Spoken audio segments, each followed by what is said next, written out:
Greek times. Heroin chic physique, fitness influencer, lack of nutrients. Diet culture is problematic and needs to stop.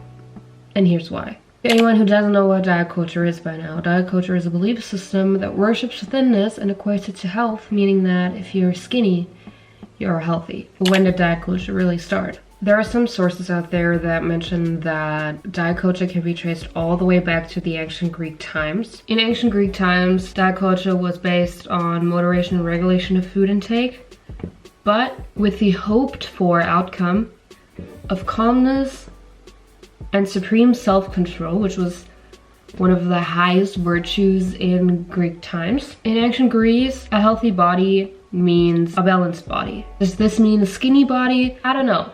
But looking at photos of old Greek statues, they were all fairly skinny or fairly lean, more of. But the way we eat has changed massively over the years, so who knows if their definition of diet culture led to them looking like this, or if they were naturally leaner. But some sources have also mentioned that diet culture as we know today started back in the mid-1800s, when the idea of an ideal body type started to arise, which was both equal for men and women. And in order to achieve that, clothing became very form-fitting. Incredibly tight corsets for women, tight breeches for men, resulting in radical diets to maintain the skinny body. And with that, certain eating habits and diets started to develop, like the vinegar diet that is pretty similar to today's apple cider vinegar diet, which resulted in many Victorian women to say goodbye because they followed their idol Lord Byron, who started the vinegar diet. Around the 1850s,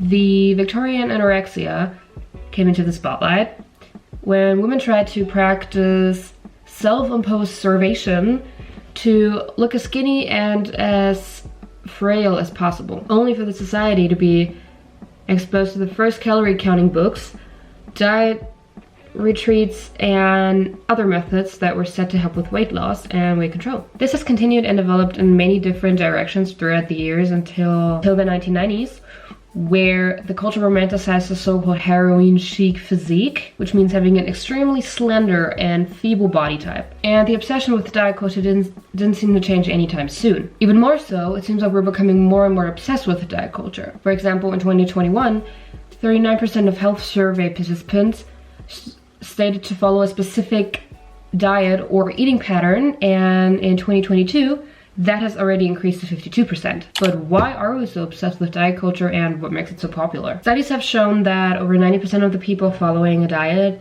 will regain their weight within 5 years. So that is a clear evidence that it's not their fault, but instead that diet has failed them. With diets being so visibly ineffective, why are people still following them? Well, personally, I'd say that the roots of the problem are more in social media, rather than health advices given by any health experts like nutritionists or dietitians or whatever. And I'm not saying that promoting a healthy lifestyle is wrong to do so or bad or anything that we shouldn't be doing, but it's all about the way we do so.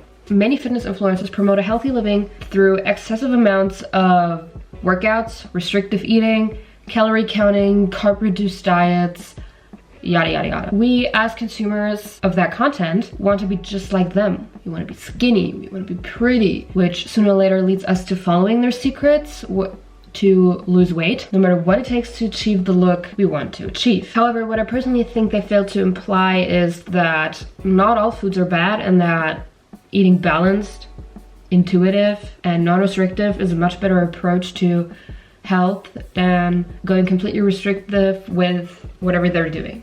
There's like no sugar, no alcohol, nor carbs perhaps, just healthy fats, lean meat, lean protein in general, stuff like that. Our body needs certain nutrients and certain foods to survive. When restricting them, this can lead to health issues that probably no one would want, like reducing the rate at which our body burns energy, which can lead to overeating behaviors, and that can make us gain even more weight than we had before. Something that I think makes us also so obsessed with diet culture is that skinny people have what most of us want: confidence. But the image media puts forth portrays that skinny people are super confident, and being skinny means you're confident, and if you're not skinny, you're not confident. But if you are not skinny but are confident, it's weird.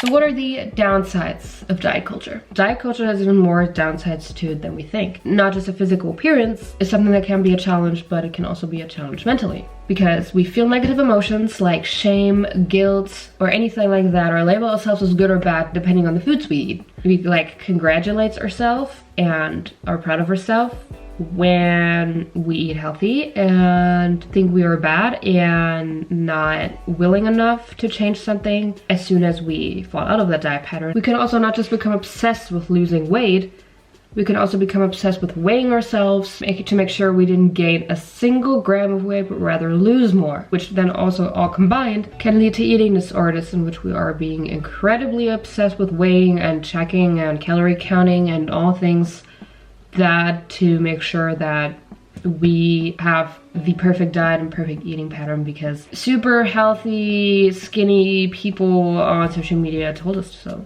And also a lack of nutrients. The more restrictive we eat, the less nutrients are consumed in the end. This can lead to serious health issues as well. So let me know what you think of diet culture. Do you think diet culture is something cool, something fun, something interesting, or is it something we should much rather cancel? And I try to get away from. Let me know in the comments. Also, let me know how you like this video. It's a different one. Let me know how you like it. And I hope you guys will stick around until post next. And until then, see ya and have a good one.